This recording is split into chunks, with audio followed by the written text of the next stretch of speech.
થોડા વર્ષો પહેલાની આ વાત છે. એક ગામમાં રમણલાલ નામના માણસ પાસેથી તેના મિત્ર શ્યામલાલે 500 રૂપિયા ઉછીના લીધા હતા. ઘણો સમય થઈ ગયો, પણ તે પૈસા આપવાનું નામ જ લેતો નહોતો. વારંવાર પૈસા માંગવા છતાં એ આપતો નહોતો. અને હવે તો મેં તમારી પાસેથી ક્યારે પૈસા લીધા છે, તો તું માંગે છે, એવું કહેવા લાગ્યો. રમણલાલ ગામના મુખી પાસે ન્યાય માંગવા ગયા અને હકીકત જણાવી. મુખીએ શ્યામલાલને બોલાવ્યો તો ત્યાં પણ એ એવું જ કહેવા લાગ્યો કે મેં પૈસા લીધા જ નથી. મુખીએ કહ્યું, તમે પૈસા આપ્યા હતા તો કોઈ સાક્ષી તો હશે ને, એને બોલાવો.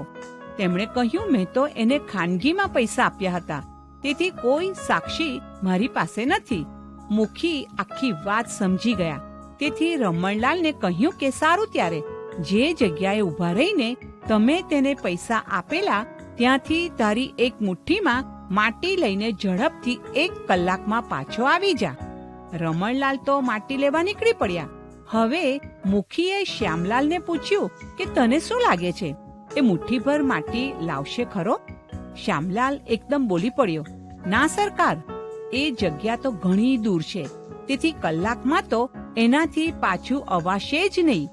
મુખીએ તેના સરદારોને હુકમ કર્યો કે શ્યામલાલને પકડીને લઈ જાઓ અને રમણલાલને 5 ગણા પૈસા પાછા અપાવો, કારણ કે તેની ચોરી પકડાઈ ગઈ. મિત્રો, જો તમે કોઈને ફસાવવામાં સફળ થાવ તો એવું વિચારશો નહીં કે તે મૂર્ખ છે, પરંતુ તેણે તો તમારા પર વિશ્વાસ કર્યો છે.